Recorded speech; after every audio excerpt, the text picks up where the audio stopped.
Hey everybody, welcome back to the channel. I appreciate your time. Thank you for watching.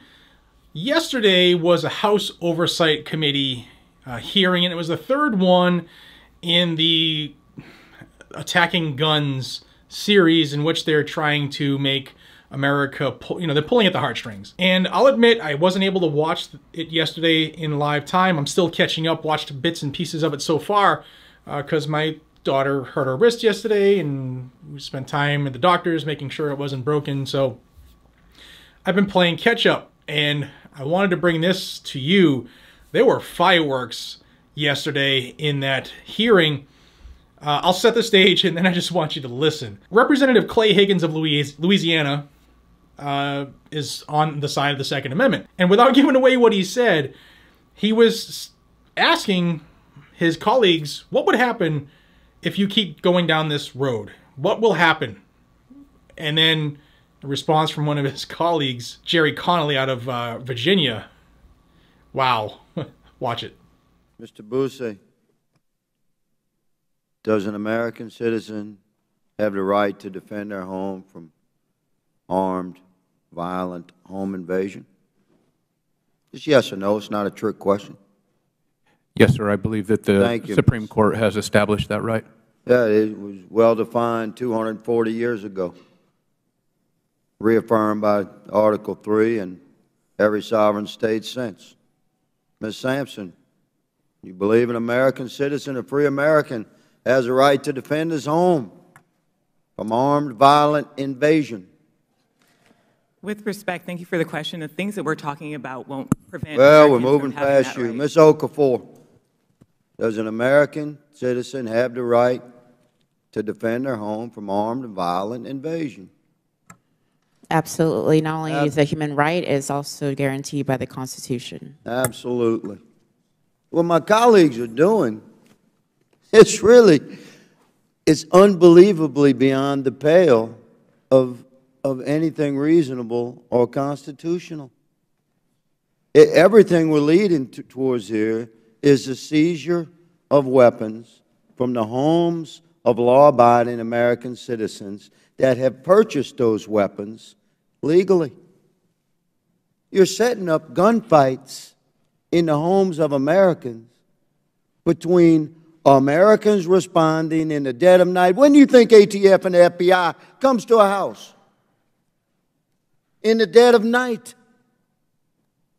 You're setting up gunfights between American citizens defending their homes from dark shadows, clearly armed, coming into our home, onto our porch, and through our door. You're setting up death. Americans killing Americans over some fantasy that you can define. What is a dangerous weapon in the hands of those Americans just living beyond their true right to exercise their own decisions about what type of firearm they legally purchase and own? It's insane what you're pushing. It's not going to end well. Once again, I clarify. Yeah, you have majority control, and you're most certainly exercising it, and you can push this bill through by party line vote. But Americans are not going to sit and allow, without responding. Man, people make decisions like that in the worst possible circumstances, again, in the dead of night. You're setting up some extreme stuff, and you're 100% responsible for it. My colleagues in the Democratic Party, when those gunfights happen, that blood will be on your hands over this political charade of pretending to be able to identify weapons that you, from your ivory tower in D.C., you know better. I can define the weapons that Americans shouldn't have the right to own. It's already, we can't buy a tank or howitzer or caliber above 50. We carry light arms. and we own them. We own them legally, and we intend to keep them. Ms. Okafor, thank you for being here today, man. Very contentious, this issue in America today, but it doesn't have to be. If anyone that would actually read the Constitution that they teach, they would know that this is a rabbit hole there's no escaping from. And ultimately it ends with an American citizen standing to defend his freedom. The only question is, can we have that debate reasonably through Article 1 in the legislative branch? Will we have reasonable regulatory effort out of Article 2 in our executive branch? Will it be argued in court, or will it be settled on the front porch of Americans when the FBI and the ATF shows up to seize legally owned weapons from a law-abiding American citizen? That's what you're setting up. I'm sorry, Ms. Okafor, my time has expired, but my passion has not in defense of the Second Amendment. Madam Chair, I yield. The gentleman yields back. The gentleman from Virginia, Mr. Conley, is recognized for 5 minutes. I thank the chair. And let me just say to my friend from Louisiana, I can match his passion with my own.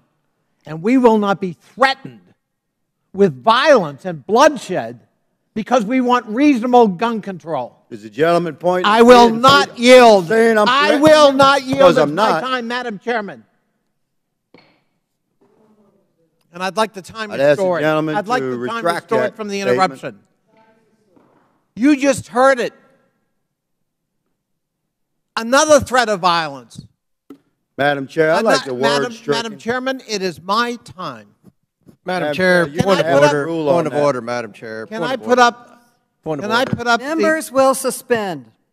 The gentleman has a point of order. Madam Chair, the gentleman from Louisiana requested a retraction, and I do believe that Mr. Conley said something that was not what Mr. Higgins said, and I don't feel that with our rules you're allowed to say things that are not true. Okay. Mr. Conley, will you retract?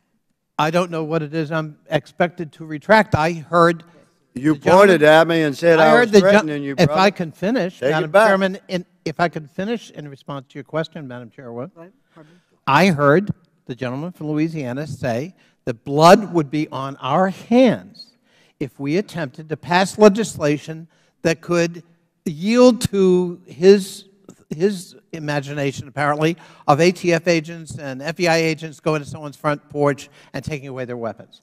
And what I heard in that remark was an implied threat that people would resort to violence. Respectfully, I accept the gentleman's tone. He's my friend and colleague. We disagree from time to time, sometimes passionately, but I accept the tone of your explanations. I thank my friend. I withdraw my request to have the word stricken, Madam Chair. Thank you. The gentleman withdraws. The time is Mr. Conley's. Thank you.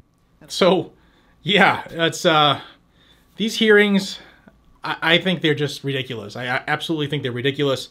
I will say that I still have to watch the rest of it, but what I've seen on the side of the Second Amendment was well done, well planned out. Speakers were great.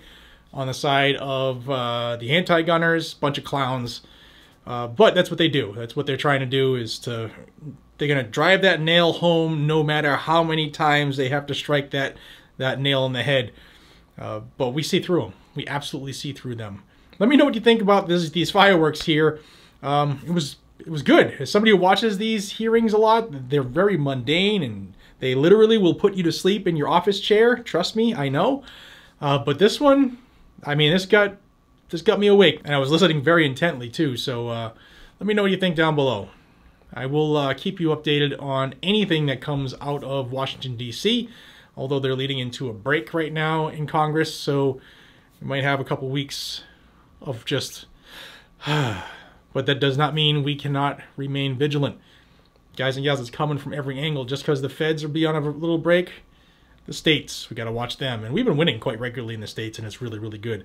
So if you want to stay in the know, hit subscribe down below, hit the like button, and share this with as many people as you can so that it gets through the anti-gun algorithm here on YouTube. And until we see each other again, be safe, stay vigilant, and carry a gun to keep you, your friends, your family, your community safe. That's what it's for. Take care, y'all.